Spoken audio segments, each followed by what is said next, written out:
It's going to get really warm, and then we're going to turn things really unsettled. What's going on, guys? Meteorologist Jonathan Keg is back with you, and in this video, we are going to break down the warmth coming heading into Super Bowl weekend. We're going to break down that forecast for you if you're in North Florida, Central Florida, into South Florida, and then, of course, we're going to talk about this active pattern that we're likely going to get ourselves back into if you have plans to attend or are interested in the Daytona 500, just less than 10 days away. What would the 500 be without the shot of rain? We're going to break down that opportunity as we're going to be in that active pattern for race time, of course, at the Daytona International Speedway. Before we get into it, if you do want to stay updated on all things Florida weather, which continues to be active for us as we roll through winter and likely spring, hit that subscribe button. And if you find this content helpful, hit that thumbs up button as well. It's a small ask, but it really does help us out a lot. All right, first things first, getting into the weekend, it is going to be really, really warm. Big ridge of high pressure building over Cuba, and stay focused on these darker orange and eventually red color here. This is the upper level pattern at about 15 to 20,000 feet above your head, and this ridge continues to build, and that is going to pump up our temperatures not only for the rest of Friday, but really into Saturday and Sunday before our next cold front arrives on Monday. So watch this ridge just pump up, and it continues to allow all this tropical air from the Caribbean and Gulf of Mexico to just surge. Now this little upper low here, this little appendage, that's eventually going to swing on through and give us another little shot of colder air. We'll talk about that. That's going to really arrive Monday night into Tuesday morning and then kind of hang out with us. It's nothing crazy, but it's certainly jacket-worthy weather again coming back down the pipeline, so we are going to play this roller coaster ride once again. Before we get into some of the longer range stuff, though, I want to break down the forecast as we move into your Saturday. There you go, 75 in Tallahassee with some extra clouds building in, 71 in Panama City. We're pushing 80 in Gainesville. St. Augustine, we are back into the low 70s with rain chances pretty much non-existent. Now, for Central Florida, again, it is going to be very, very warm. Around 80 in Orlando and Ocala. Inverness about 80. Vero Beach coming in at 77. Just a slight opportunity for a shower with that breeze out of the south and east, kind of pushing some of that Atlantic moisture back on into the east coast of Florida.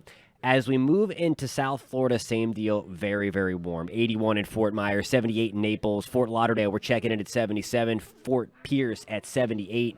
Rain chances extremely limited. Again, with that breeze off of the Atlantic, can't rule out a quick hitting shower. Most of the day, though, is going to be on the drier side. All right, so now we're going to kind of play out the long range. We're going to time in this next front. And again, this is the reason why our wind direction is out of the south and east. We have this big chunk of high pressure finally moving out over the coast. It's one of the reasons why we've been so windy over the past few days.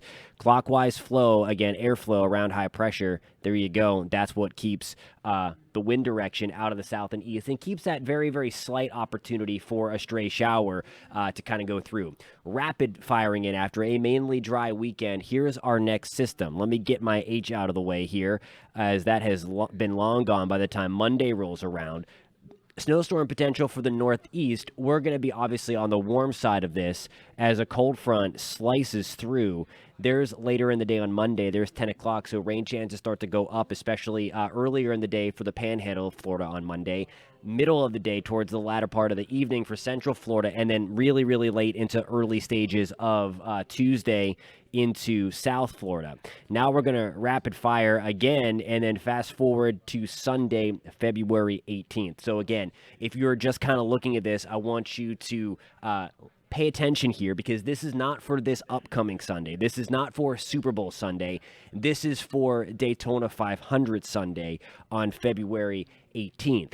We're going to be watching a system anyway. Hopefully, if this plays right time-wise, it's obviously way too early to kind of get into specifics if the race is going to be in jeopardy, but we certainly don't like to see this, that it's at least going to be threatened a little bit with this big area of low pressure sliding through out of the Gulf of Mexico. So again, that's your early look. Again, as we get into the latter stages of the afternoon, we could be dealing with, at the very least, a few scattered showers. And then if we get this to unfortunately time out the correct way, we could have a high impact opportunity again for the race. So it's something that is on our radar, something to be mindful of. Of course, I feel like every year we're talking about the potential for some rain for the 500, and this year, unfortunately, appears to be no exception. Hopefully, though, we get lucky and this time's outright, but that's something that we are watching.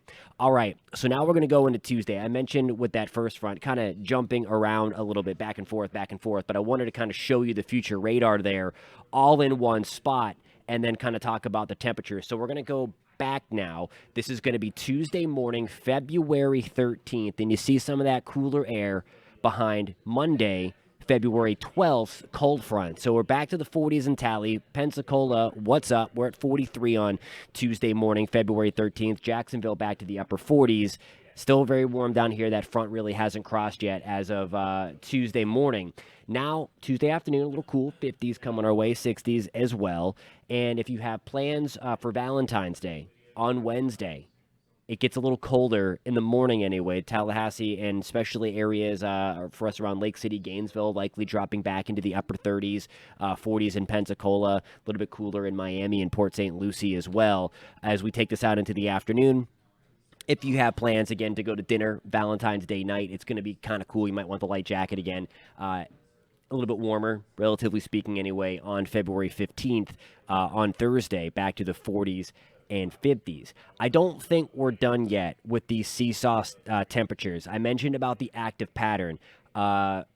I think we're going to keep that as well, and I think it's going to intensify just a little bit as we get into the third week of February. I want to show you the outlook now. This is from the Climate Prediction Center over the next 8 to 14 days. So this is going to squarely take us into that 20th, 21st, 22nd time frame, and there looks to be another injection, another shot of some colder Arctic air coming back down the pipeline. As we get into that time frame, the west warms up, the east is going to be the focal point for the cold. I'll kind of zoom this back out for you to show you that and note where the warmth is. I want to draw here. I'm going to do a little bit of telestrating to kind of show you what's going on. Ridge builds out here. That means we have a trough building into the eastern two-thirds of the country.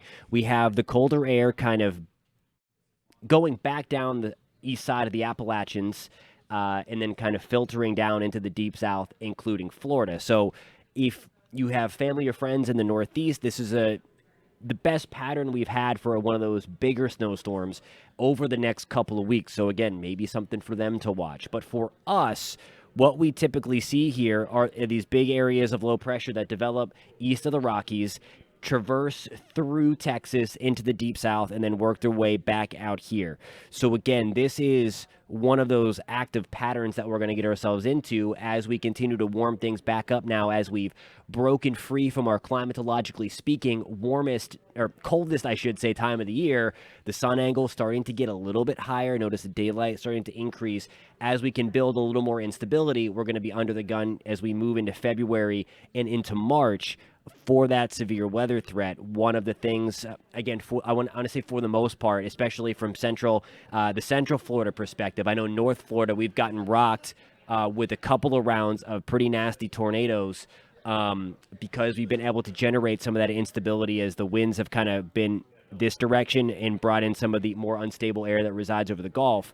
But as a whole, as you get more sunshine, as you warm up the surface, you build instability, and that's something that we're unfortunately going to be watching for as we go forward as El Nino continues. If you were unaware, La Nina is expected to come back for the peak of hurricane season. That's going to be a story for another time, but the Climate Prediction Center has issued a La Nina watch, a little different than kind of like a severe thunderstorm watch or tornado watch, but it means that La Nina is going to be now possible over the next few months, and it looks likely by the peak of hurricane season. We all know it. La Nina is not the best for hurricanes. It promotes more of them. So we're going to be on guard for that. But that is, of course, a story for another time. Thank you guys so much for tuning in. Again, if you found this content helpful, hit that thumbs up button. And if you want to stay updated on what could be a stormy end to winter and spring and a potentially active hurricane season, hit that subscribe button. And we will catch you next time.